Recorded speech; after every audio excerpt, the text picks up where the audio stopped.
So students, this is Aditya Mishra. In previous lecture we are discussing about classical approach which is golden rule.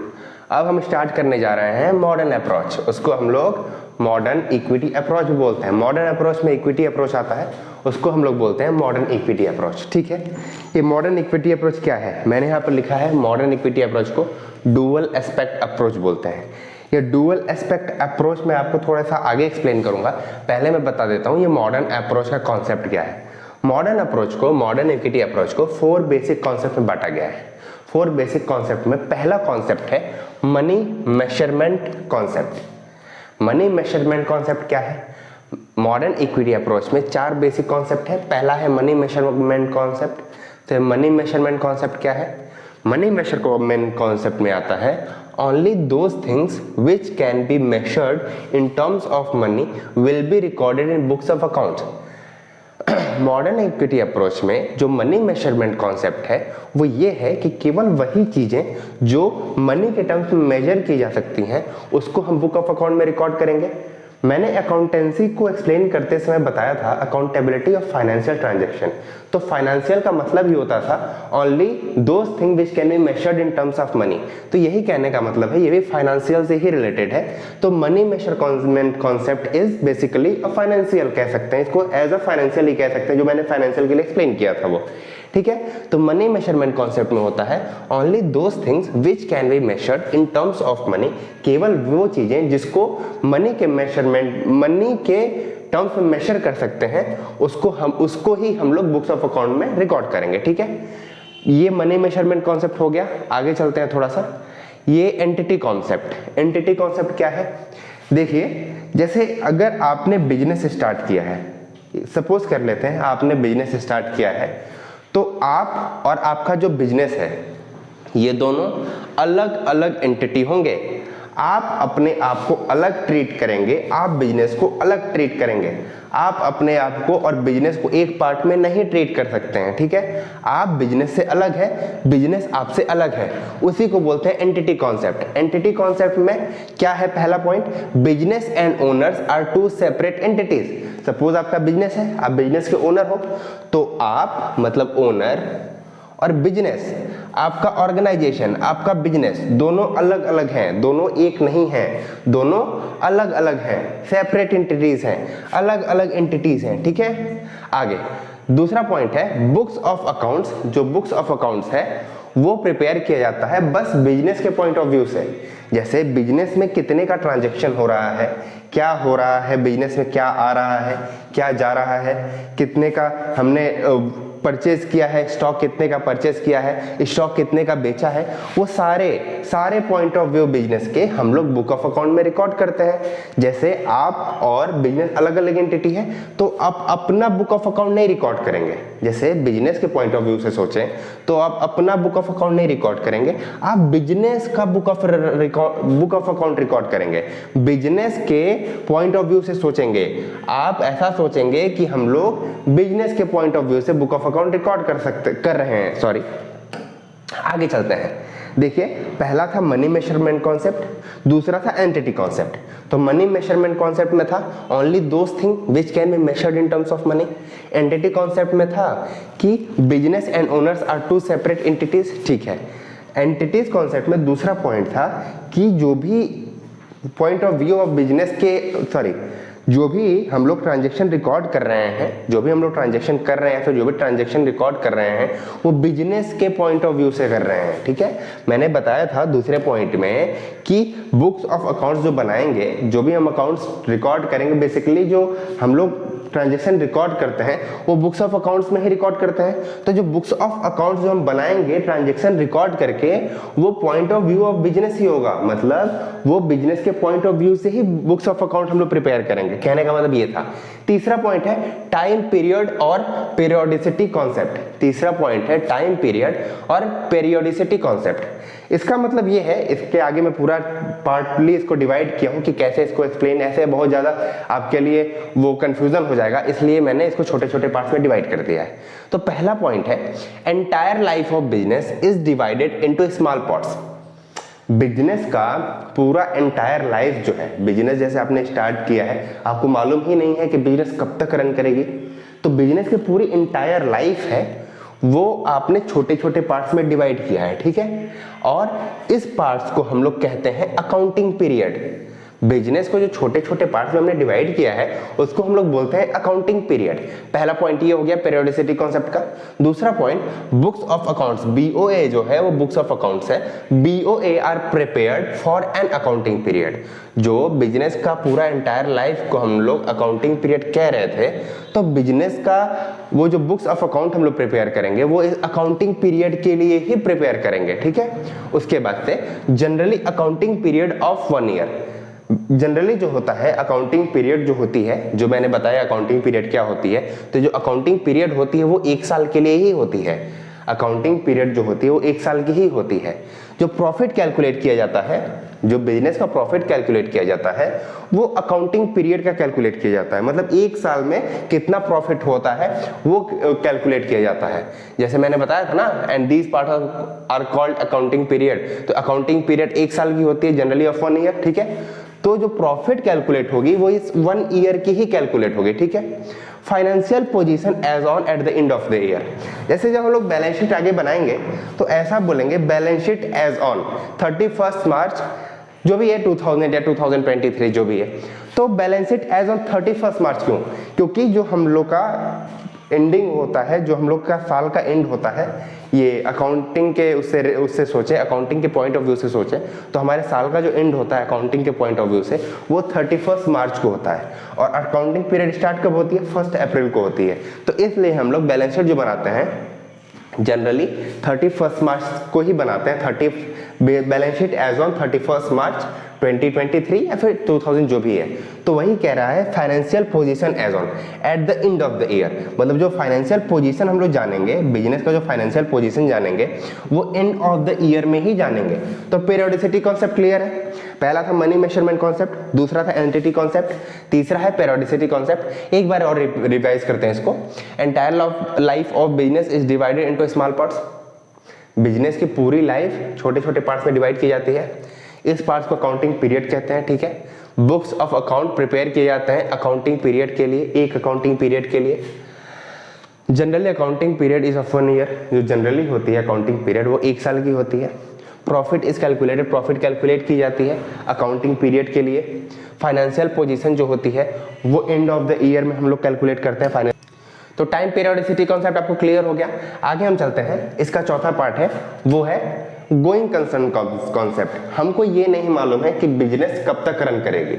हमें ये बिल्कुल भी पता नहीं है कि जो बिजनेस हमारी है वो कब तक रन करेगी। तो हम ऐसा एज्यूम करके चलेंगे कि business will be there, business available रहेगी अगले साल भी, बिजनेस अगले साल भी रन करेगी, नेक्स्ट ईयर ऑल्सो। यही है, business will be there in next year also, ठीक है। मतलब बिजनेस नेक्स्ट ईयर के लिए भी रहेगी, ऐसा है चौथा पॉइंट। गोइंग कंसर्न कॉन्सेप्ट में यही है कि बिजनेस अगले साल के लिए भी रहेगी। आगे ठीक है, देखिए जो हम अकाउंटिंग करते हैं, अकाउंटिंग जो भी हम करते हैं अकाउंटिंग में वो जनरली 4 चीज़ों की करते हैं। 4 पिलर्स होती हैं, उस पर ही हम अकाउंटिंग करते हैं। तो वो 4 पिलर्स क्या हैं?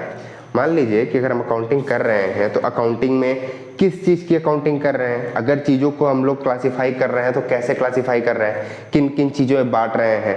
मान लीजिए कि अगर कोई घर है, बिल्डिंग हो गया, फर्नीचर हो गया, कंप्यूटर हो गया, उसको किस में बांटेंगे? उसको एसेट में कर देंगे, ठीक है। आपके ऊपर कोई लोन है या फिर कुछ भी है, लोन है या फिर आपको किसी को पैसा देना है, किसी ने आपको पैसा दिया है, आपको रिटर्न करना है, उसको लायबिलिटी में रख लेंगे। कोई खर्चा किया है आपने, मैंने आपको एक्सपेंस और इनकम बताया ही था पिछले वीडियो में, ठीक है। तो एसेट और लायबिलिटी क्या चीज़ है ये मैं आपको बता देता हूँ। एसेट, अगर कोई भी आपकी संपत्ति है उसको हम एसेट में लेंगे। आपसे रिलेटेड कोई भी संपत्ति है, आपसे इन द सेंस बिजनेस से रिलेटेड कोई भी संपत्ति है उसको हम लोग एसेट में क्लासिफाई करेंगे, ठीक है। बिजनेस के ऊपर कोई भी लायबिलिटी है, बिजनेस के ऊपर कोई भी लोन है, कोई भी जिम्मेदारी है बिजनेस के ऊपर, कोई भी बिजनेस के ऊपर, बेसिकली इसको आप लोग वो मत समझ लीजिएगा कि यही होता है, बोझ होता है। मैं आपको एज एग्जांपल बता दे रहा हूँ कि बिजनेस के ऊपर कोई बोझ है, बोझ कह सकते हैं। जैसे मान लीजिए लोन है, तो बेसिकली जब हम लोग सोचते हैं तो ऐसा हम लोग बोझ ही फील करते हैं। अगर लोन लिया है हमने किसी से तो उसको बोझ ही फील करता है ना कि लोन है, तो बिजनेस के ऊपर कोई बोझ है एज एग्जांपल समझ लीजिए, वो लायबिलिटी आता है। ठीक है, आगे चलते हैं। 4 पिलर्स ऑफ अकाउंट क्या हो गया? एसेट हो गया, एक्सपेंस हो गया, लायबिलिटी हो गया और इनकम हो गया। आगे चलते हैं, देखिए types of transaction. 4 pillars of accounts आपको बता दिया, क्या क्या था? एसेट, इनकम, लायबिलिटी और एक्सपेंस। ठीक है, अब टाइप्स ऑफ ट्रांजेक्शन। ट्रांजेक्शन कितने टाइप्स के हो सकते हैं? ट्रांजेक्शन 2 टाइप्स के होते हैं, एक कैश ट्रांजेक्शन, एक नॉन कैश ट्रांजेक्शन। ठीक है, ऐसे ट्रांजेक्शन जो पैसे में लेन देन होती है, मतलब ऐसा बिजनेस, ऐसा ट्रांजेक्शन जिसको आपने कोई भी सामान खरीदा, इंस्टेंट आपने पैसे दे दिए, उसको हम लोग कैश ट्रांजेक्शन बोलेंगे। या फिर किसी को आपने पैसे दिए, कैश दिए, उसको कैश ट्रांजेक्शन बोलेंगे। कुछ ऐसी चीज़ें होती हैं जो कैश में ट्रांजेक्शन नहीं होती हैं, जैसे ऐसा कह लीजिए कि डेप्रिसिएशन ले लीजिए। अगर आप लोग फर्नीचर पे डेप्रिसिएशन लगाते हैं, अकाउंटिंग में डेप्रिसिएशन बहुत इंपॉर्टेंट टॉपिक है। अगर आप लोग किसी फर्नीचर पे डेप्रिसिएशन लगाते हैं, वो डेप्रिसिएशन क्या कॉन्सेप्ट है आगे मैं आपको बताऊंगा। अगर किसी भी आप लोग एसेट पे डेप्रिसिएशन लगाते हैं तो जनरली पैसे तो उसमें कम हो रहे हैं ना, मिनिमाइज तो कर ही रहे हैं हम लोग डेप्रिसिएशन में, मतलब पैसे को हम लोग डिडक्ट तो कर ही रहे हैं एज अ डेप्रिसिएशन, लेकिन किसी को कैश तो दे नहीं रहे हैं, नहीं दे रहे हैं ना, तो वो नॉन कैश ट्रांजेक्शन आ जाएगा। ठीक है, बैड डेट, मान लीजिए कोई डेटर है आपका जिससे आपको पैसे लेना है, जो आपको पैसे देगा, बिजनेस को जो पैसे देने वाला है वो डेटर है, वो भाग गया, उसने नहीं दिया पैसे, तो वो अपना बैड डेट होता है। तो बैड डेट हो गया, वो पैसे नहीं दे रहा है, तो कैश ट्रांजेक्शन तो है नहीं, ट्रांजेक्शन तो है लेकिन कैश नहीं हो रहा, तो नॉन कैश ट्रांजेक्शन में आएगा। ठीक है, तो कैश ट्रांजेक्शन क्या है? क्लियर हो गया। नॉन कैश ट्रांजेक्शन क्या है? क्लियर हो गया। पैसे से रिलेटेड लेन देन, कैश ट्रांजेक्शन, जिसमें कुछ हो रहा है, कुछ ट्रांजेक्शन हो रहा है लेकिन वो पैसे में रिलेशन नहीं कर रहा है, पैसे से रिलेटेड नहीं है, तो नॉन कैश ट्रांजेक्शन हो जाएगा। आगे देखते हैं कैश ट्रांजेक्शन क्या है। कैश ट्रांजेक्शन के 2 एस्पेक्ट हो सकते हैं, एक आउटफ्लो, एक इनफ्लो। कैश या तो जाता है नहीं तो आता है। ठीक है, अगर बिजनेस में कैश है तो या तो वो खर्चा होगा या फिर कुछ इनकम आएगी कैश के रूप में। ठीक है, तो अब देखिए जब आउटफ्लो होगा, जब कैश का आउटफ्लो होगा तो आउटफ्लो हम क्यों करेंगे? जब कैश का आउटफ्लो होगा तो आउटफ्लो क्यों करेंगे?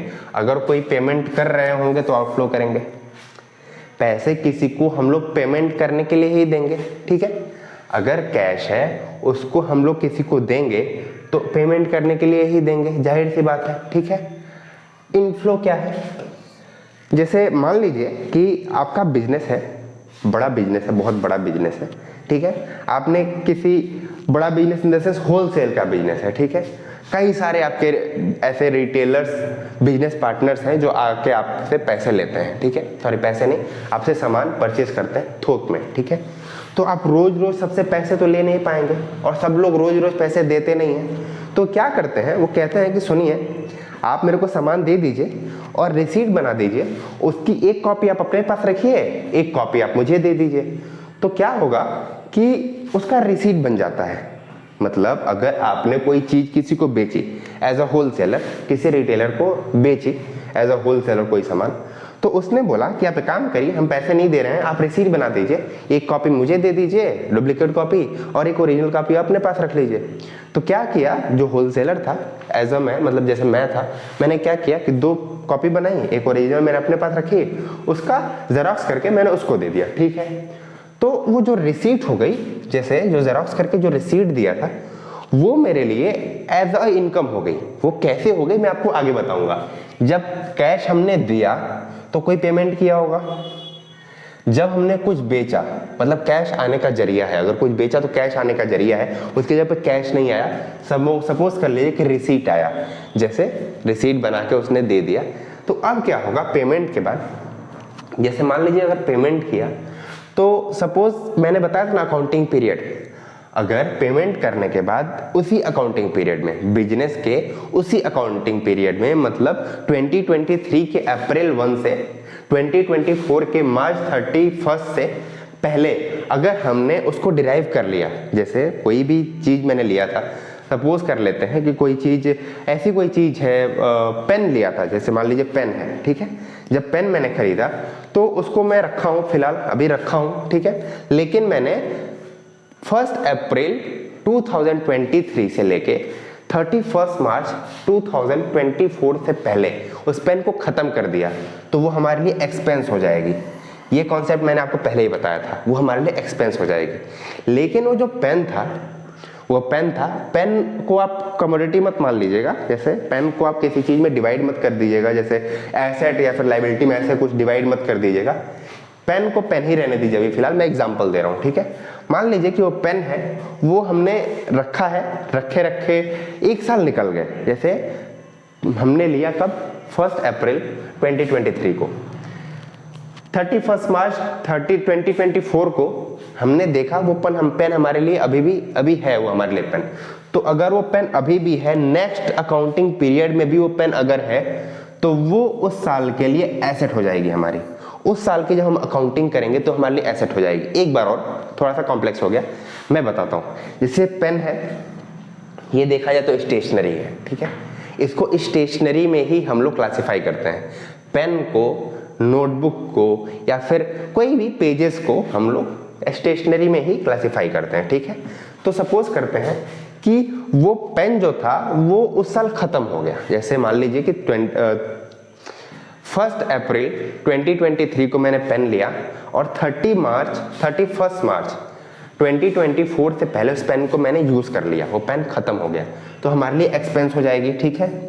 लेकिन हमने 1 अप्रैल 2023 को पेन लिया और 31 मार्च 2024 को चेक किया तो पेन वो खत्म नहीं हुआ था, वो अभी भी पड़ा हुआ था, वो अभी भी यूजेबल था, तो वो हमारे लिए एसेट हो जाएगी, क्योंकि अभी वो यूजेबल है, नेक्स्ट अकाउंटिंग पीरियड के लिए है, तो ये हमारी एसेट हो जाएगी।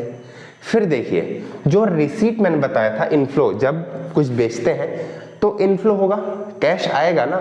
लेकिन सपोज कर लेते हैं कैश नहीं आया, रिसीट आया, ठीक है, रिसिप्ट आया। तो क्या हुआ कि सारे रिसीट है हमारे पास, रिसीट पड़े हुए कई सारे। हम अब जितने जिस के नाम है, रिसीट पे जिस के नाम है, जिस बिजनेसमैन के नाम है, उसके बिजनेस पे गए, उसके बिजनेस पे, जो भी उसका बिजनेस है जहाँ पे वो रन कर रहा है, जो भी ऑर्गेनाइजेशन यहाँ पे रन कर रहा है, वहाँ पे गए, बोले आपके नाम का रिसीट है, ये है, इसका हमको पैसा दे दीजिए।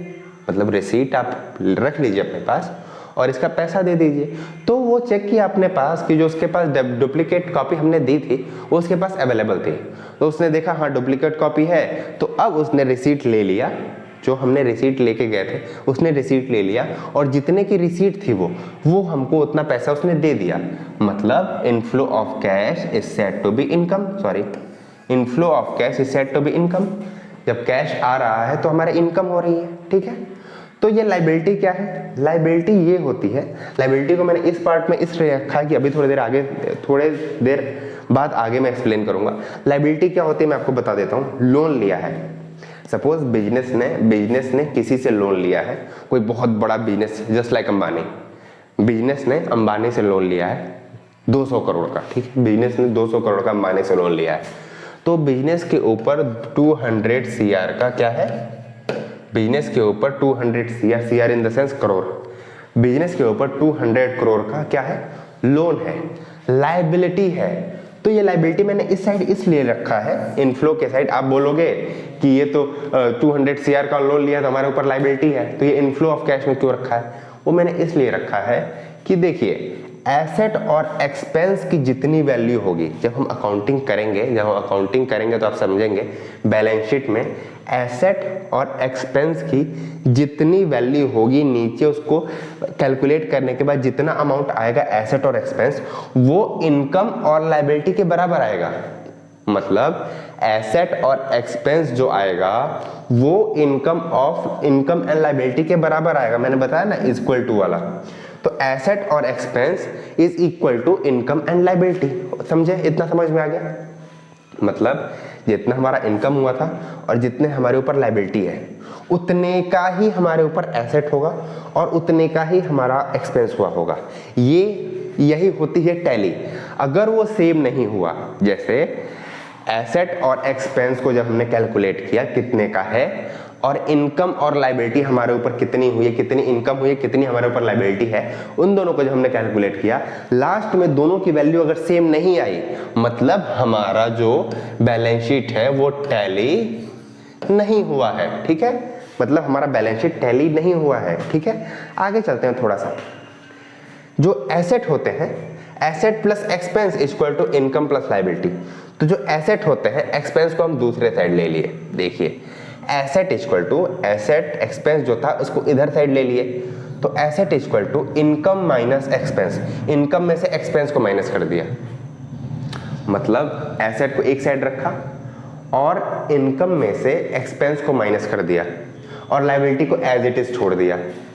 तो इनकम में से अगर एक्सपेंस माइनस कर देते हैं तो हमारा प्रॉफिट हो जाता है। इनकम में से अगर एक्सपेंस माइनस कर देते हैं तो हमारा प्रॉफिट हो जाता है। तो इनकम में से एक्सपेंस माइनस करने के लिए ही हम P&L अकाउंट बनाते हैं। इनकम में से एक्सपेंस माइनस करने के लिए प्रॉफिट और लॉस अकाउंट बनाते हैं। ठीक है, तो हम ये समझ गए asset equal to income minus expense plus liability. ठीक है, तो इनकम में से एक्सपेंस माइनस किया, प्रॉफिट प्लस लायबिलिटी, मतलब asset equal to profit plus liability. ठीक है, आगे चलते हैं। Asset equal to P&L plus liability, profit या लॉस प्लस लायबिलिटी। P&L रह गया ना, इनकम माइनस एक्सपेंस, ये प्रॉफिट है, लेकिन लॉस भी तो हो सकता है। मान लीजिए इनकम में से एक्सपेंस माइनस कर रहे थे, तो एक्सपेंस सपोज कर लिए हमारे इनकम से ज्यादा है, तो ये तो प्रॉफिट होगा, नहीं तो लॉस होगा। ठीक है, तो प्रॉफिट और लॉस, तो एसेट इक्वल टू प्रॉफिट और लॉस प्लस लायबिलिटी।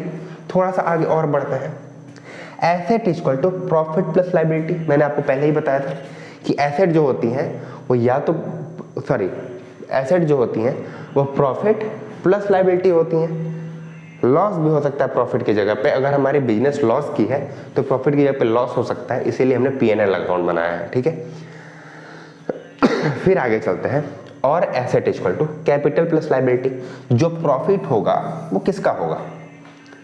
प्रॉफिट जो होगा वो बिजनेसमैन का होगा, जो हमारा ओनर है उसका होगा, जो ओनर है उसका होगा।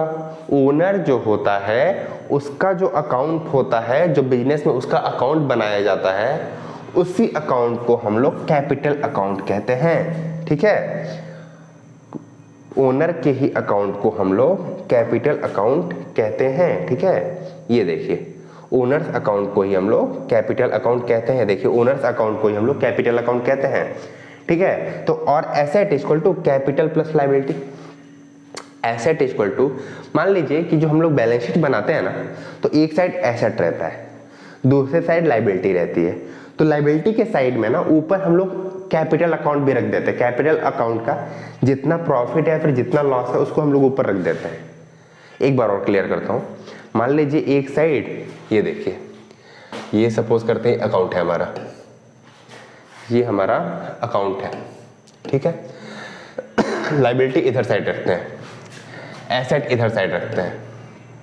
तो जो भी हमारे लोन हो गए, ठीक है, जो भी हमारी लायबिलिटी होगी, जो भी हमारे ऊपर लोन है, जो भी सारी चीजें हैं, वो लायबिलिटी में क्या आएगा, एसेट में क्या आएगा, वो आगे एक्सप्लेन करूंगा। तो लोन बेसिकली एक एग्जांपल ले लेते हैं, लोन हो गए। ठीक है, वो लोन उनसे पहले, ये लोन जो भी लोन है या फिर जो भी लायबिलिटी है, इन सब सारी चीज़ों से पहले हम लोग यहाँ पर रखेंगे जो कैपिटल का अकाउंट है। कैपिटल अकाउंट का जो प्रॉफिट या लॉस हुआ है, जो ओनर का जो अकाउंट है, ओनर का जो प्रॉफिट और लॉस हुआ है वो यहाँ पर रख देंगे पहले। फिर उसके बाद से जो भी लोन है या फिर जो भी चीज़ें हैं लायबिलिटी में जो आती हैं उसको रखेंगे। वो सारे चीज़ों का अमाउंट यहाँ रखते हैं कैपिटल के जस्ट बाजू में। ये अकाउंट से पहले, ये अकाउंट से, ये अकाउंट बनाया है जो मैंने, इससे पहले, एक सेकेंड फिर से मैं एक बार एक्सप्लेन करता हूँ। थोड़ा सा ज़्यादा छोटा हो गया तो इसलिए थोड़ा सा कॉम्प्लेक्स हो रहा है। इधर बताता हूँ। देखिए ये हमने बनाया एक अकाउंट, ठीक है, इधर रखा हमने लायबिलिटी, इधर रखा हमने एसेट। यही होता है, लायबिलिटी इधर साइड होती है, एसेट इधर साइड होती है। ठीक है, यहाँ पर हमने रख दिया कैपिटल का टोटल, या तो प्रॉफिट हुआ होगा नहीं तो लॉस हुआ होगा। ठीक है, तो कैपिटल का प्रॉफिट या लॉस है उसका अमाउंट यहाँ पे रख देंगे। ठीक है, उसके बाद से जो भी लोन है या फिर जो भी लायबिलिटी है, ठीक है, वो सारे अमाउंट को यहाँ पे रखेंगे। ठीक है, फिर लास्ट में इसको कैलकुलेट करेंगे। ठीक है, लास्ट में कैलकुलेट करेंगे। एसेट है, मान लीजिए फर्नीचर है, ठीक है, फर्नीचर के बाद मान लीजिए स्टेशनरी है, ठीक है, मान लीजिए स्टेशनरी के बाद बिल्डिंग है, ठीक है, वो सारे का कुछ अमाउंट रहा होगा, ठीक है, वो सारे अमाउंट को यहाँ पे करेंगे। तो जो ये हमारा अमाउंट होगा लायबिलिटी का और ये जो हमारा एसेट का अमाउंट होगा टोटल करने के बाद, प्लस करने के बाद, वो आपस में सेम होना चाहिए, इक्वल होना चाहिए। अगर ये इक्वल नहीं होता है तो बैलेंस शीट टैली नहीं करती है। तो टैली नहीं करती है मतलब हमने कहीं अकाउंटिंग करते समय हमने कहीं मिस्टेक किया है। तो आप समझ गए कि कैपिटल जो होता है, कैपिटल अकाउंट होता है, ओनर का जो अकाउंट होता है, उसको प्रॉफिट हुआ है या लॉस हुआ है, वो टोटल हम यहाँ रखेंगे, ठीक है। या फिर जरूरी नहीं है कि बस प्रॉफिट और लॉस ही होता है कैपिटल का। जैसे कैपिटल में क्या होता है ना कि अगर ओनर का बिजनेस है तो कुछ पैसे वो लाके देगा ओनर। कैपिटल अगर ओनर का बिजनेस है, ओनर का अगर बिजनेस है तो कुछ पैसे लाके देगा, बिजनेस में डालता रहता है ओनर। तो वो जो पैसे लाके डालता है उसको हम लोग कैपिटल अकाउंट में रिकॉर्ड करते हैं कि मतलब ओनर ने इतने पैसे लाके दिए हैं। कैपिटल अकाउंट में ओनर का जो कैपिटल का अकाउंट होता है उसमें क्रेडिट कर देते हैं। जब कुछ पैसे ओनर लाके देता है बिजनेस में तो कैपिटल अकाउंट में, कैपिटल का ओनर का जो अकाउंट होता है, ओनर का जो भी अकाउंट होता है उसको कैपिटल अकाउंट बोलते हैं, उसमें हम लोग क्रेडिट कर देते हैं, ठीक है। लेकिन जब लास्ट में प्रॉफिट वगैरह भी कैलकुलेट करते हैं, सारी चीजें कैलकुलेट करने के बाद जब हम उसको टोटल करते हैं कि प्रॉफिट हुआ है कि लॉस हुआ है, कैपिटल उसका कितना रह गया है, कितना उसने निकाल लिया है, ये सारी चीजें कैलकुलेट करने के बाद कितना टोटल कैपिटल अकाउंट में कितना टोटल बच रहा है वो यहाँ पे हम लोग रख देंगे। इसमें जो कैपिटल अकाउंट होता है इसमें हम लोग प्रॉफिट या लॉस, अगर लॉस हुआ है तो कैपिटल में से माइनस कर देंगे, प्रॉफिट हुआ है तो कैपिटल में ऐड कर देंगे, ठीक है। तो वो कैपिटल अकाउंट में सारा ऐड कर देंगे, ठीक है, या तो ऐड नहीं तो माइनस। लॉस हुआ है माइनस, प्रॉफिट हुआ है तो प्लस, ठीक है। लोन या लायबिलिटी, इसका जो अमाउंट है वो टोटल हम करके यहाँ पर लिख देंगे, ठीक है। एसेट जितने का बचा है, फर्नीचर, फिर स्टेशनरी, फिर बिल्डिंग, सबका अमाउंट यहाँ रखे। ये दोनों अगर इक्वल हो गया टैली मैच हो गई, ये दोनों अगर इक्वल नहीं हुआ तो टैली मैच नहीं हुई, टैली नहीं हुई। अगर टैली नहीं हुई तो कुछ गलती हुई है अकाउंटिंग करने में। तो इतना क्लियर है, asset equal to capital plus liability क्यों है, ये क्लियर हो गया होगा। थोड़ा सा आगे और बढ़ते हैं। अब देखिए पेमेंट देखते हैं, पेमेंट क्यों करते हैं। मैंने आपको बताया था पेमेंट क्यों करते हैं। पेमेंट करते हैं गुड्स या सर्विस खरीदने के लिए। गुड्स मतलब सामान खरीदने के लिए, पेन खरीदने के लिए, या फिर स्टेशनरी खरीदने के लिए, या फिर बिल्डिंग खरीदने के लिए, कुछ भी खरीदने के लिए हम लोग पेमेंट करते हैं, ठीक है। सर्विस खरीदने के लिए हम लोग पेमेंट करते हैं। मान लीजिए कि पूरा बिजनेस कर रहे हैं, सारी बिजनेस हमने कर ली, ठीक है, फिर सारा अकाउंट हमने बना लिया, लेकिन उस अकाउंट पे एक होता है कि इनकम टैक्स वगैरह, जो भी टैक्स वगैरह हम लोग जमा कर रहे हैं, ठीक है, टैक्स वगैरह जमा कर रहे हैं, उन सबका हिसाब कौन रखता है? उन सबका हिसाब हमारे बिजनेस का एक चार्टर्ड अकाउंटेंट होता है, वो रखता है। तो चार्टर्ड अकाउंटेंट जो होता है वो हमारे अपने कुछ फीस लेता है, मतलब हमारे बिजनेस का पूरा ट्रांजैक्शन टोटल देखने के लिए, उसको स्टडी करने के लिए, उस पर कितना टैक्स आपका बनता है, उसका हिसाब किताब बताने के लिए हम एक सीए रखते हैं। वो सीए कुछ फीस लेता है, सीए हमको सर्विस देता है, तो वो सर्विस लेने के लिए जो फीस देते हैं वो भी तो हम लोग पे कर रहे हैं, फीस भी तो हम दे रहे हैं, वो भी तो हम लोग खरीद रहे हैं, उसकी सर्विस भी तो खरीद ही रहे हैं इन टर्म्स ऑफ फीस। तो हम क्या करते हैं, पेमेंट क्यों करते हैं? गुड्स खरीदने के लिए या सर्विस खरीदने के लिए? गुड्स और सर्विस क्यों खरीदने हैं पता चल गया।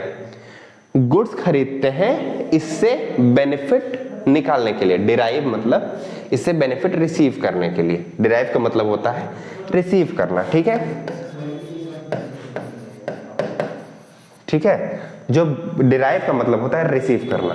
तो अगर हम गुड्स खरीद रहे हैं तो इससे हम बेनिफिट डिराइव करने के लिए गुड्स खरीद कर रहे हैं, ठीक है। आगे जो सर्विस ले रहे हैं हम लोग, तो उससे भी तो बेनिफिट डिराइव कर रहे हैं। मान लीजिए सीए हमने हमारा सारा अकाउंट देख रहा है, सीए ने हमारा सारा जो भी अकाउंट है सारा अगर वो टेक ओवर कर लिया है तो हमको ज़्यादा मेहनत नहीं करनी पड़ेगी, हम अपना पूरा कंसंट्रेशन बिजनेस पे देंगे। एज अ बिजनेसमैन सारा कंसंट्रेशन बिजनेस पे देंगे, अकाउंटिंग पे हमको कोई भी कंसंट्रेशन नहीं करनी पड़ेगी। तो उससे भी तो हम बेनिफिट ही पा रहे हैं ना। सर्विस भी अगर हम खरीद रहे हैं तो बेनिफिट ही पा रहे हैं ना। तो ये समझ में आ गया पेमेंट क्यों करते हैं, गुड्स या सर्विस खरीदने के लिए, ठीक है। क्यों खरीदते हैं, उससे बेनिफिट डिराइव करने के लिए। आगे चलते हैं, रिसीट क्या है। देखिए, if money is received benefit is to be given.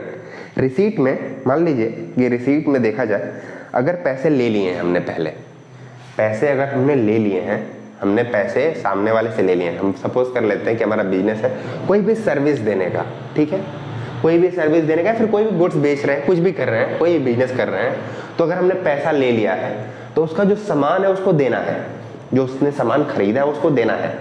या फिर अगर हमने पैसे ले लिए हैं तो जो हम जिस सर्विस की बिजनेस करते हैं वो सर्विस उसको देनी पड़ेगी, ठीक है। तो if money is received benefit is to be given, ठीक है। आगे, इफ बेनिफिट इज गिवन, अगर बेनिफिट भी दे दिया गया है, उसने पैसे दे दिए, हमने बेनिफिट भी दे दिया, जो बेनिफिट देना था या तो गुड्स नहीं तो सर्विस, तो जो पैसे आ गए हैं ना वो रिफंडेबल नहीं है, नॉन रिफंडेबल है। हमारे पास पैसे आ गए हैं, वो हमारी इनकम हो गई है, ठीक है, ओके।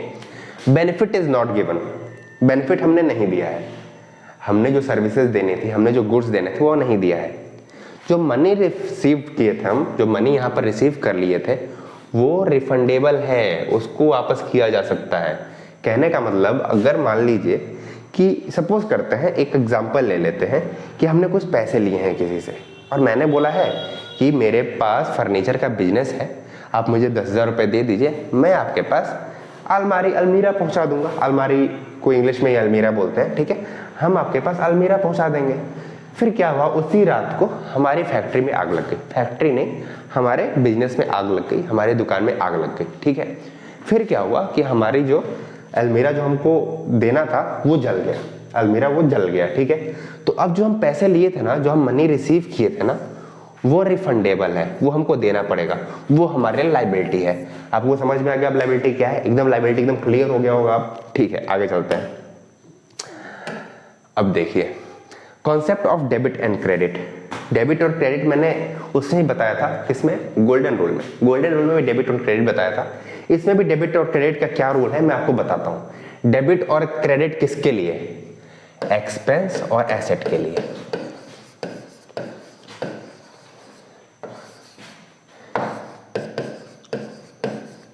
ठीक है, मान लीजिए कि जो डेबिट और क्रेडिट है उसमें एक्सपेंस और एसेट में डेबिट और क्रेडिट का क्या रूल है। अगर कोई भी हम एक्सपेंस करते हैं या फिर कोई भी एसेट खरीदते हैं, सपोज फर्नीचर खरीद रहे हैं या फिर पेन खरीद रहे हैं या फिर सैलरी दे रहे हैं, एक्सपेंस हो गया ना। अगर हम अपने एम्प्लॉय को सैलरी दे रहे हो तो एक्सपेंस हो गया ना। फर्नीचर खरीद रहे हैं, एसेट हो गया ना।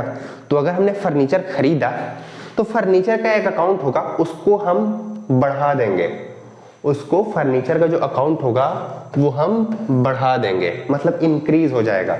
एसेट जो है, एसेट को ए से डिनोट कर रहा हूं मैं, एसेट जो है वो बढ़ जाएगा, ठीक है। एसेट अगर बढ़ गया तो उसको हम लोग करना पड़ेगा इंक्रीज, अगर होता है तो उसको हम लोग करेंगे डेबिट। एसेट अगर इंक्रीज हो रहा है तो उसको करेंगे डेबिट, ठीक है। अगर मान लीजिए एक्सपेंस में बता रहा हूं, सपोज करते हैं सैलरी दिया, हमारा एम्प्लॉय है कोई, उसको हमने सैलरी दिया तो हमने एक्सपेंस बढ़ाया, एक्सपेंस प्लस हुआ ना।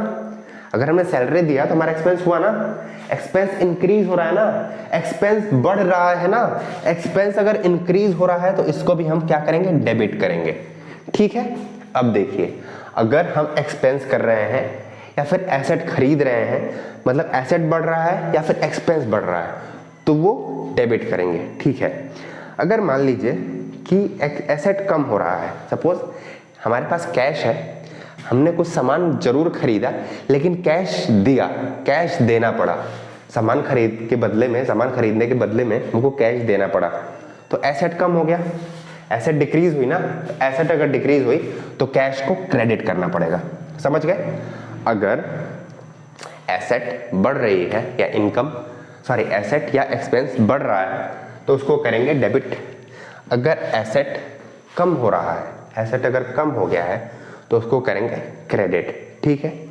मान लीजिए कि हम सैलरी दे रहे थे, ठीक है, हम सैलरी दे रहे थे, मान लीजिए 10,000 सैलरी देनी थी, बाई मिस्टेक हमने 11,000 दे दिया, फिर हम जब 11,000 हमने सैलरी दे दिया तो फिर क्या हुआ कि हमें तुरंत रियलाइज नहीं हुआ, ये रियलाइजेशन हमें बाद में हुई। ठीक है, हमने सैलरी देना था 10,000, हमने दे दिया 11,000, उसकी रियलाइजेशन बाद में हुई। तो जब हमने 11,000 दे दिया होगा तो हमने 11,000 को इंक्रीज किया होगा ना, एक्सपेंस किया होगा ना 11,000 का।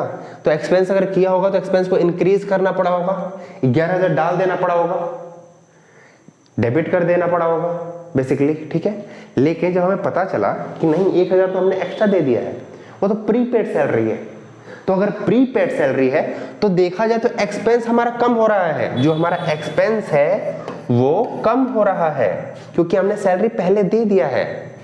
कम हो रहा है ना, उसको प्रीपेड सैलरी में डाल देंगे। ठीक है, तो अगर प्रीपेड सैलरी में डाल देंगे तो अगली बार उसको, अगले महीने में उसको कितना 9,000 देना पड़ेगा। 10,000 तो नहीं देंगे, सॉरी 10,000 नहीं देंगे ना, क्योंकि 11,000 पिछले महीने में दिया है तो अगले महीने में हम 9,000 देंगे।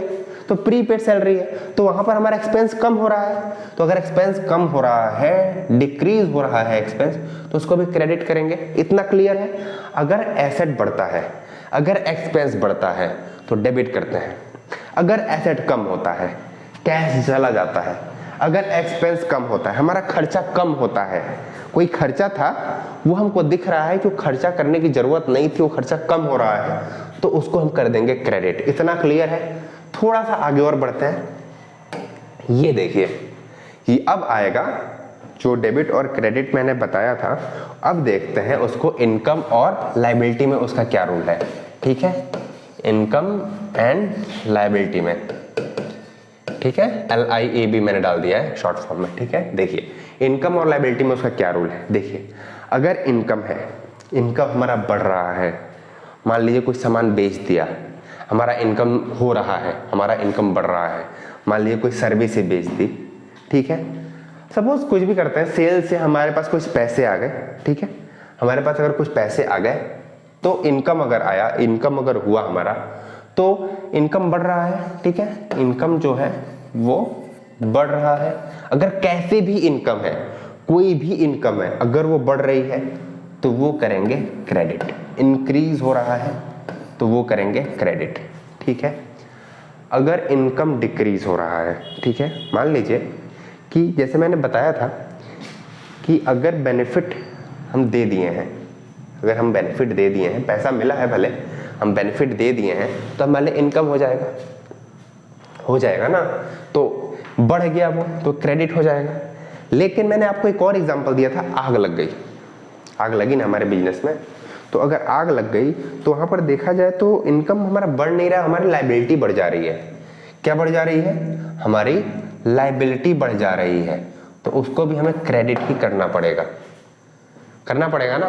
मान लीजिए कि जो हमको देना था वो हम दे दिए, या तो लायबिलिटी बढ़ जाएगी, नहीं तो इनकम कम हो जाएगा। तो अगर लायबिलिटी बढ़ जाती है, मान लीजिए अगर उसको हमारा वो सामने वाला जो बिजनेसमैन है जिसको हमको अलमीरा देना था, वो अगर उसको एज अ लोन कंसीडर कर लेता है तो हमारी लायबिलिटी बढ़ जा रही है। ठीक है, हमको 10,000 रुपये उसको बाद में देना है। ठीक है, लेकिन किसी भी तरह से कोई भी चीज ऐसा सोच लेते हैं जिससे हमारी इनकम कम हो रही है, इनकम नहीं हो रही है, इनकम डिक्रीज हो रही है, ऐसी कोई चीज जिसको हमने इनकम मान लिया था लेकिन बाद में पता चला कि वो इनकम नहीं था, वो पैसे कम हो रहे हैं, हमारी इनकम नहीं हो रही है, तो उसको हम क्या करेंगे? डिक्रीज करेंगे। इनकम को क्या करेंगे? डिक्रीज करेंगे। तो अगर डिक्रीज करेंगे इनकम को तो डेबिट करना पड़ेगा। ये आपको इनकम जो है ना, ये मैं आपको बाद में बताऊंगा, पूरा एकदम एग्जांपल देके समझाऊंगा। तो इनकम कैसे इंक्रीज होता है, इनकम कैसे डिक्रीज होता है, लायबिलिटी कैसे इंक्रीज होती है, कैसे डिक्रीज होती है, एसेट कैसे इंक्रीज हो रहा है, एसेट कैसे डिक्रीज हो रहा है, ये सारी चीजें एकदम क्लियर हो जाएंगी। अभी आप एज अ एक्सप्लेनेशन सुन लीजिए। ठीक है, देखिए, अगर इनकम बढ़ गया तो उसको हमने क्रेडिट कर दिया, अगर लायबिलिटी बढ़ गई उसको भी हमने क्रेडिट कर दिया। अगर लायबिलिटी कम हुई, लायबिलिटी कम कैसे होगी? मान लीजिए कि लोन था, लोन हमने पे कर दिया, लोन अगर हमने पे कर दिया तो लायबिलिटी कम हो गई ना, लोन अगर हमने पे कर दिया तो लायबिलिटी कम हो गई, लायबिलिटी कम हुई ना, तो उसको डेबिट करेंगे। ठीक है, अगर लोन कम हो गया तो लायबिलिटी डिक्रीज हुई तो उसको हमें डेबिट करना पड़ेगा। ठीक है, अगर कोई इनकम है वो कौन सी इनकम कैसे कम होती है मैं आपको आगे बताऊंगा। वो अगर डिक्रीज हो रही है, इनकम अगर डिक्रीज हो रही है तो उसको भी हमें डिबेट करना पड़ेगा। तो एक चीज समझ लीजिए आप, एसेट और एक्सपेंस अगर बढ़ते हैं, इंक्रीज होते हैं तो डेबिट करते हैं। एसेट और एक्सपेंस डिक्रीज होते हैं तो क्रेडिट करते हैं।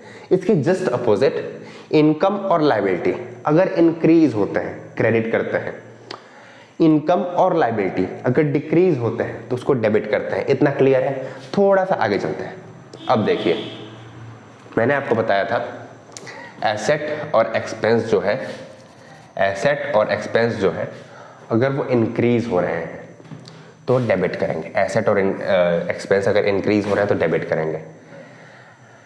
एसेट और एक्सपेंस अगर डिक्रीज हो रहे हैं क्रेडिट करेंगे। ठीक है?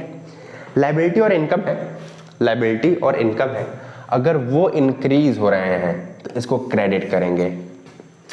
लायबिलिटी और इनकम अगर डिक्रीज हो रहे हैं तो इसको डेबिट करेंगे। ठीक है? आगे थोड़ा सा चलते हैं। अब देखिए, डुअल एस्पेक्ट कॉन्सेप्ट जो था, मैंने स्टार्टिंग में आपको थोड़ा सा एक्सप्लेन किया था डुअल एस्पेक्ट कॉन्सेप्ट क्या है। मैंने बोला था आगे बताऊंगा। जैसे देखिए, जब मैंने मॉडर्न इक्विटी अप्रोच स्टार्ट किया था ना, तो वहाँ पर डुअल एस्पेक्ट कॉन्सेप्ट लिखा था। वो क्या है वो मैं आपको बताता हूँ। Every debit has its equal and opposite amount in credit. हर एक डेबिट का इक्वल और अपोजिट अमाउंट क्रेडिट में होता है। ये क्या बता दिए सर? आप ये सोच रहे होंगे। सुनिए, देख लीजिए, अगर आपने कुछ चीज खरीदा है, आपके पास कोई चीज आई है, तो आपने उस चीज की वैल्यू जितना पैसा दिया है, आपके पास कोई चीज आई है, अगर कोई चीज डेबिट हुई है, अगर आप रिसीवर हैं तो किसी चीज के गिवर भी हैं आप, समझे? अगर आप किसी चीज के रिसीवर हैं, अगर आपके पास कोई वस्तु आ रही है तो आपके पास कितने पैसा जा रहा है, आप गिवर हैं किसके? मनी के। तो इक्वल एंड अपोजिट हो रहा है ना। आप गिवर हैं, आप रिसीवर हैं तो गिवर भी तो हैं, तो इक्वल और अपोजिट डायरेक्शन हो रहा है ना। जैसे 10,000 की वैल्यू की वस्तु है, आपके पास आई तो 10,000 रुपए आपने दे दिया, तो इक्वल और अपोजिट डायरेक्शन में ही चल रहा है ना। तो ऐसे ही अगर मान लीजिए कि आपने कोई चीज खरीदी, ठीक है, खरीदी नहीं बेची, अगर आपने कोई चीज बेच दी, सपोज ये पेन है, आपने बेच दिया 10 रुपए में, पेन की वैल्यू थी 10 रुपए, आपने 10 रुपए में बेच दिया, तो 10 रुपए की पेन गई, लेकिन ये तो गई, लेकिन 10 रुपए आ गए, तो इसका इक्वल और अपोजिट डायरेक्शन में आउटफ्लो और इनफ्लो हो रहा है। आउटफ्लो हो रहा है पेन का, इनफ्लो हो रहा है कैश का। ठीक है? तो 10 रुपए का पेन गया और 10 रुपए आ गए, तो इक्वल एंड अपोजिट डायरेक्शन अब क्या है, एकदम क्लियर हो गया होगा dual concept, dual aspect concept क्या है। ठीक है? इतना समझ में आ गया? थोड़ा सा आगे बढ़ते हैं। देखिए, एसेट और एक्सपेंस को समझने के लिए एक थोड़ा सा एग्जांपल ले लेते हैं। देखिए, मान लीजिए कि कोई चीज है, किसी भी चीज की सर्विसेज है। सपोज आप बाल कटवाने गए, ठीक है, बाल कटवाने के बाद सपोज करते हैं कि आपने बाल कटवा लिया, ठीक है, कट गया, आपने बेनिफिट डिराइव कर लिया, यस, बाल कट गए, आपने एक्सपेंस कर लिया। मैं बिजनेस के पॉइंट ऑफ व्यू से नहीं बोल रहा हूँ, मैं पर्सनल पॉइंट ऑफ व्यू से बोल रहा हूँ। आपने एक्सपेंस कर लिया, तो एक्सपेंस बढ़ गया, यहां पर मैंने एरो डाला है, बढ़ गया एक्सपेंस, तो ये डेबिट हो जाएगा। ठीक है? अब उसका मनी पे किया क्या? हाँ, मैंने अगर बाल कटवाया तो मनी पे कर दिया, पैसे गए, कैश चला गया, एसेट डिक्रीज हुआ, एसेट कम हुआ, तो उस जो एसेट कम हुआ है, जैसे कैश कम हुआ है, तो कैश को क्रेडिट कर देंगे। ठीक है? बाल कटवाए तो उसको डेबिट किया, ठीक है, एक्सपेंस बढ़ाया तो डेबिट किया, लेकिन जो कैश गया ना, कैश डिक्रीज हुआ ना, एसेट डिक्रीज हुआ ना, तो उसको क्रेडिट कर दिया। दूसरा क्वेश्चन, सपोज करते हैं आपने पेन लिया, पेन खरीदा, ठीक है, पेन खरीदा, यूज भी कर लिया, ठीक है, तो आपने बेनिफिट डिराइव किया, यस, यूज कर लिया तो एक्सपेंस हो गया, यस, एक्सपेंस बढ़ गया ना, एक्सपेंस बढ़ गया, तो ये भी डेबिट हो जाएगा। चलिए, पैसे दिए क्या उसके? नहीं दिए, मनी पेड, नो, नहीं दिए, तो हमारे ऊपर लायबिलिटी हो जाएगी। या तो अब बिजनेसमैन जो सामने देने वाला उसको लोन कंसीडर करे, या फिर ऐसे लायबिलिटी कंसीडर करे, तो हमारी लायबिलिटी बढ़ जा रही है। अगर लायबिलिटी बढ़ रही है, लायबिलिटी इंक्रीज हो रही है, तो पिछले ही स्लाइड में आपको बताया था, अगर लायबिलिटी इंक्रीज हो रही है तो उसको क्रेडिट करना पड़ेगा। हमने पेन लिया, उसके पैसे नहीं दिए तो लायबिलिटी इंक्रीज हो गई, तो क्रेडिट करना पड़ेगा। ठीक है, आगे थोड़ा सा बढ़ते हैं। तीसरा क्वेश्चन, मान लीजिए कि आपने फ़ोन किया कि हेलो हाँ मुझे 1 किलो, कुछ भी है, बोल लेते हैं कि 1 किलो संतरा चाहिए। आपने किसी को फ़ोन करके बोला, कोई आपका दोस्त है, उसको बोला आपने कि मुझे 1 किलो संतरा चाहिए, मैं आपको गूगल पे कर देता हूँ या फिर फ़ोन पे, जो भी कर देते हैं आप। तो आपने 1 किलो संतरा ले लिया, 1 किलो संतरा के लिए ऑर्डर दे दिया, तो आपके पास संतरा आया क्या? नहीं आया। आएगा? हाँ आएगा। भले नहीं आया लेकिन आएगा, तो एसेट हमारी इंक्रीज हुई। आएगा ना, हमारे पास आएगा ना, हमारी संपत्ति वो 1 किलो संतरा हो जाएगी ना, तो वो बढ़ जाएगी ना एसेट, तो एसेट इंक्रीज हो गई। ठीक है, डेबिट करेंगे। गूगल पे किया क्या? हाँ कर दिया। कैश कम हुआ क्या? हाँ कैश कम हुआ। कैश नहीं हुआ, बैंक बैलेंस कम हुआ। अगर हमने गूगल पे किया तो बैंक से किया ना, तो बैंक बैलेंस कम हुआ। बेसिकली कैश ही कम हुआ। मैं एग्जांपल दे रहा हूं, अब बैंक बैलेंस और कैश को कंबाइन मत कर दीजिएगा। कैश और बैंक बैलेंस अलग अलग चीजें हैं, आगे आप समझेंगे। तो बैंक बैलेंस कम हुआ, एसेट डिक्रीज हुई। बैंक बैलेंस एसेट होता है, एसेट डिक्रीज हुई, तो अगर एसेट डिक्रीज होती है तो उसको क्रेडिट करते हैं। आया समझ में?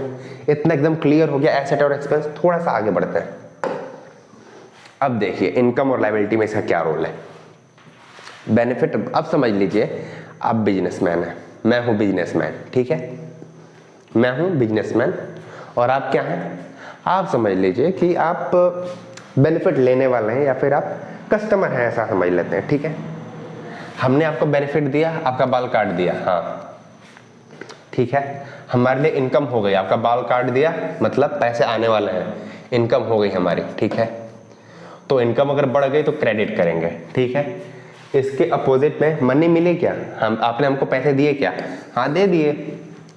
एसेट बढ़ गई, कैश आ गया, कैश हमारे पास आ गया, तो कैश को यहाँ पर डेबिट कर देंगे। ठीक है, अगर हमारे पास आपने पैसे दे दिए, हमारे पास एसेट इंक्रीज हो गई, तो कैश को डेबिट कर देंगे। ठीक है, दूसरा क्वेश्चन, आप पेन लेने आए हमसे, मैंने पेन दे दिया, हाँ दे दिया। इनकम हुई हमारी? हाँ हो गई, इनकम हो गई। ठीक है, पेन बेचा हमने तो इनकम हो गई, तो इनकम बढ़ गई, क्रेडिट हुआ। ठीक है, अब एक बात बताइए, आपने मुझे पैसे नहीं दिए, बोले बाद में देता हूं। आप पैसे बाद में देंगे। ठीक है, अगर आप पैसे बाद में ही देते हैं, पैसे अगर आप नहीं भी दिए, बाद में पैसे आएंगे ना। लोन गिवन है ना, मैंने लोन प्रोवाइड किया है ना आपको 10 रुपए का, इसके बदले में, पेन के बदले में 10 रुपए का लोन प्रोवाइड किया है ना, तो लोन हमने दिया है ना, लोन गिवन है ना, तो हमारे लिए एसेट है ना, हमारी संपत्ति है ना, कल को पैसे आएंगे ना, तो हमारी एसेट इंक्रीज हुई है तो डेबिट हो जाएगा। हमारी एसेट इंक्रीज हुई है तो डेबिट हो जाएगा। भले आपने पैसे नहीं दिए लेकिन बाद में देंगे ना, तो वो डेबिट हो जाएगा। ठीक है, अब एक बात बताइए, मैंने आके, सॉरी आपने आके हमको पैसे दे दिए कि भैया ये 10 रुपए रखो, मैं अभी थोड़ी देर में आता हूँ। अब मेरे को समझा नहीं कि वो 10 रुपए कैसे हैं, मैंने फिर भी रख लिया। ठीक है, मैं 10 रुपए मैंने रख लिया, हाँ रख लिया। ठीक है, हमारी एसेट इंक्रीज हो गई। ठीक है, मैंने एसेट को इंक्रीज कर लिया, एसेट को डेबिट कर लिया, कैश को डेबिट कर लिया। कितने का? 10 रुपए का। आपने आके 10 रुपए दिए, ये लो 10 रुपए रख लो। अब हमारी एसेट बढ़ गई तो इंक्रीज हो गई एसेट, तो डेबिट कर लिया। हमने आपको सर्विस दी क्या? हमको पता ही नहीं है कि सर्विस क्या देना है, हमने आपको सर्विस नहीं दी, नहीं दी हमने सर्विस आपको। हमारे लिए वो लायबिलिटी है, हमारी लायबिलिटी बढ़ गई। हमारी लायबिलिटी क्या हुई? बढ़ गई। अगर लायबिलिटी बढ़ गई तो क्रेडिट होगा। ठीक है, अगर हमारी लायबिलिटी बढ़ गई तो क्रेडिट होगा। ठीक है, अब आप बाद में आएंगे, आप बोलेंगे कि वो 10 रुपए दिए थे, या तो दे दो या तो मुझे देना पड़ेगा, वो या तो मेरे लिए लोन हो जाएगा, आपने मेरे को लोन दिया ऐसा हो जाएगा, या तो आप बोलेंगे कि कोई सर्विसेज हैं, आप मुझे ये सर्विसेज दे दो। ठीक है, मैंने आपको एग्जांपल दिया, एकदम क्लियर होगा। आगे चलते हैं। अब देखिए, मैंने आपको कैपिटल कई बार समझाया, बताया भी आपको कुछ लोग को समझ में आया होगा, कुछ लोग को नहीं आया होगा, लेकिन कोई बात नहीं, अब समझ में आ जाएगा। कैपिटल है any amount introduced by owner in business, ऐसा कोई भी अमाउंट जो ओनर लाके बिजनेस में डाल रहा है अपनी तरफ से, अपना पर्सनल लाके वो बिजनेस में 10,000 रुपए 20,000 रुपए जितना भी डाल रहा है उसको हम लोग कहते हैं कैपिटल। तो जो कैपिटल होगी वो बिजनेस के लिए क्या होगी, लायबिलिटी होगी। किसके लिए, बिजनेस के लिए। ठीक है, बिजनेस के लिए वो क्या होगी, लायबिलिटी होगी। अगर कैपिटल लाके ओनर ने डाल दिया, कुछ पैसे डाल दिए बिजनेस में, तो वो बिजनेस के लिए लायबिलिटी होगी। ठीक है। ड्राइंग, ये ड्राइंग क्या है, नया कॉन्सेप्ट आ गया ड्राइंग। नहीं, नया कॉन्सेप्ट नहीं है, पुराना ही है, मैं एक्सप्लेन करता हूँ। देखिए ड्राइंग क्या है, ओनर आया, उसको कुछ खर्चे लगे, अचानक से कुछ खर्चे लगे, तो बिजनेस का जो अमाउंट है, बिजनेस का जो पैसा है, जो प्रॉफिट कमाया, फिर जो भी है बिजनेस का जो पैसा है, कुछ सेल करके उसने कुछ पैसे अर्न किए होंगे बिजनेस ने। बिजनेस अलग अलग एंटिटी है, ओनर से और बिजनेस अलग अलग एंटिटी है, ओनर सेपरेट है, बिजनेस सेपरेट है। तो उसने आके कुछ पैसे निकाल लिए, किसमें से, बिजनेस में से कुछ पैसे निकाल लिए। ठीक है, तो जो बिजनेस निकालेगा ना उसको हम लोग ड्राइंग बोलेंगे। ड्रॉ किया है, विड्रॉ किया है अमाउंट, किसमें से, बिजनेस में से। तो विड्रॉ क्या होता है, हम लोग एटीएम में जाते हैं, विड्रॉ मनी करते हैं, पैसे निकालते हैं। तो बिजनेस में से वो क्या कर रहा है, ड्रॉ कर रहा है, पैसे निकाल रहा है। देखिए एनी अमाउंट विदड्रॉन, विदड्रॉन क्या है, एटीएम से याद करिए, विदड्रॉन मतलब पैसा निकालना।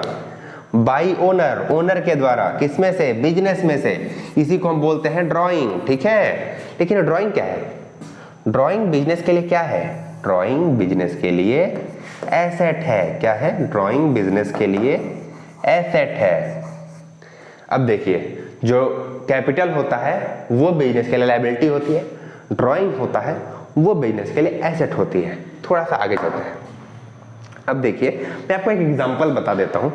मान लीजिए कि ओनर आया, बिजनेस स्टार्ट किया, बोला 10,000 रुपए हैं, इसको लो बिजनेस में लगाओ, इसको यूज करो फॉर बिजनेस। तो कैश इंट्रोड्यूस किया जा रहा है, किसके द्वारा, ओनर के द्वारा। कितने रुपए का, 10,000 रुपए का। मतलब ओनर आके 10,000 रुपए किस में दे रहा है, बिजनेस में दे रहा है। तो कैश जो है ना वो बिजनेस में कैश क्या हुआ, बढ़ गया। कैश बिजनेस में बढ़ गया, कैश बढ़ गया, एसेट बढ़ गई, तो कैश को डेबिट करना पड़ेगा। तो देखिए कैश का अकाउंट डेबिट हुआ है, कितने से, 10,000 रुपए से। ये 000 यहां आ गया, यहां होना चाहिए। ठीक है, अब देखिए जब कैश आया बिजनेस में, एसेट बढ़ा, तो कैश डेबिट हो गया, कितने से, 10,000 रुपए से। ठीक है, कैपिटल। अब मान लीजिए कि वो कैश ला के दिया, तो अगर बिजनेस में वो कैश आया तो बिजनेस के लिए क्या है, अगर कोई चीज इंट्रोड्यूस करता है ओनर, बिजनेस में लाके पैसा देता है। मैंने आपको पिछले स्लाइड में बताया था, एक बार देख लेते हैं। देखिए कैश एनी अमाउंट इंट्रोड्यूस्ड, कोई भी अमाउंट ओनर के द्वारा बिजनेस में दी जा रही है उसको कैपिटल कहते हैं। और कैपिटल क्या होता है, लायबिलिटी होती है। तो कहने का मतलब है अगर ओनर लाके कोई भी पैसा दे रहा है बिजनेस में, तो बिजनेस के लिए वो कैपिटल है। कैपिटल लायबिलिटी होती है, लायबिलिटी बढ़ रही है, बिजनेस की लायबिलिटी बढ़ रही है, तो लायबिलिटी बढ़ती है तो वो क्रेडिट करते हैं। ठीक है, तो कैश अगर बढ़ी थी तो एसेट बढ़ा था, तो कैश अकाउंट को हम लोग डेबिट कर दिए। एसेट अगर बढ़ता है तो डेबिट करते हैं। लेकिन घटा क्या, कुछ नहीं घटा, लायबिलिटी बढ़ गई। कैश तो ठीक है, एसेट बढ़ा ही, लेकिन लायबिलिटी भी साथ में बढ़ गई। क्यों बढ़ी, क्योंकि अगर कैश आया, कैपिटल आया बिजनेस में, कैपिटल आया मतलब ओनर के ने अगर कैपिटल दिया तो वो हमारे लिए लायबिलिटी है, कैपिटल हमारी लायबिलिटी है। तो अगर कैपिटल हमारी बढ़ी है, लायबिलिटी हमारी बढ़ी है, तो लायबिलिटी बढ़ती है तो उसको क्रेडिट करते हैं। ठीक है, 10,000 को क्रेडिट किया। टू कैपिटल अकाउंट मैंने लिखा है, जैसे कैश अकाउंट डेबिट लिखा है ना, तो कैपिटल अकाउंट क्रेडिट नहीं लिखते हैं, टू कैपिटल अकाउंट लिखते हैं। ठीक है, मतलब कैपिटल को मैंने क्रेडिट किया है, कैश को हमने डेबिट किया है 10,000 से, कैपिटल को हमने क्रेडिट किया है 10,000 से रुपए से। ठीक है, जैसे कैश बढ़ा है तो डेबिट किया है, लायबिलिटी बढ़ी है तो क्रेडिट किया है। क्लियर है, हाँ क्लियर है। आगे, amount of risk 3,000 withdrawn for personal use by owner. 3,000 रुपए का अमाउंट जो था वो ओनर बिजनेस में से निकाल ले गया, कोई जरूरत पड़ी होगी, वो 3,000 रुपए ओनर बिजनेस में से लेके गया। अब किसी उसके लिए, वो आगे एग्जांपल जब आगे मैं पढ़ाऊंगा तो एग्जांपल दे दूंगा, वो पता चलेगा कि कैसे ओनर निकालते हैं, कैसे विड्रॉ करते हैं। ठीक है, तो मान लीजिए अगर विड्रॉ किया तो ड्रॉइंग अकाउंट में आ जाएगा। अगर विड्रॉ किया है, अगर कोई भी अमाउंट विड्रॉ करता है ओनर अगर कोई भी amount owner any amount withdrawn by owner in business is known as drawing. अगर कोई भी अमाउंट ओनर विड्रॉ करता है तो उसको हम लोग बोलते हैं ड्राइंग। तो ड्राइंग अकाउंट बढ़ रही है, एसेट हमारा बढ़ रहा है, ड्राइंग हमारा एसेट है, मैंने बताया था एसेट बढ़ रहा है तो उसका डेबिट करेंगे। देखिए ड्राइंग अकाउंट डेबिट 3000, ठीक है। कैश अकाउंट, कैश क्या हो रहा है, मान लीजिए कि अगर वो ओनर लेके जा रहा है पैसे तो कैश तो कम हो रहा है ना, बिजनेस में जो कैश थे वो कम हो जा रहा है ना, 3000 रुपये लेके जा रहा है ना, तो कैश कम हो गया। एसेट जो था हमारा वो क्या था, कैश था, cash decreasing, asset is decreasing. तो अगर एसेट कम हो रहा है तो उसको क्रेडिट करेंगे। तो देखिए ड्राइंग अकाउंट को डेबिट किया 3000 से, कैश अकाउंट को क्रेडिट किया क्योंकि कैश हमारा एसेट है, एसेट क्या हो रहा है, कम हो रहा है, लेके जा रहा है, एसेट कम हो रहा है। तो अगर एसेट कम होता है उसको क्रेडिट करते हैं। तो देखिए अगर ड्राइंग हुआ, हमारी एसेट बढ़ी, ड्राइंग एसेट होती है 3000 रुपये, हमारा एसेट बढ़ गया, ड्राइंग हमारे लिए एसेट होती है, तो वो 3000 रुपये को डेबिट करेंगे। कैश बिजनेस में से कम हो गया 3000 रुपये का, एसेट कम हो गई 3000 रुपये का, ठीक है, तो उसको हम लोग क्या करेंगे, क्रेडिट करेंगे। ठीक है, इतना क्लियर है। अब बात ऐसी है कि इतना अगर क्लियर हो गया है तो अब आगे कुछ एग्जांपल्स होंगे, कैसे अब पोस्टिंग करते हैं इसको, लेजर कैसे बनाते हैं, फिर जर्नल कैसे बनाते हैं, ये सारी चीजें मैं आपको अगले लेक्चर्स में बताऊंगा। इतना सबको क्लियर है, मतलब मैंने क्या क्या खत्म कर दिया है, मैंने how to record financial transaction खत्म किया है, उसमें क्लासिकल अप्रोच जो गोल्डन रूल था वो खत्म कर दिया है, फिर ये मॉडर्न इक्विटी अप्रोच भी खत्म कर दिया है। तो ये हमारा लेक्चर यहाँ पर समाप्त होता है।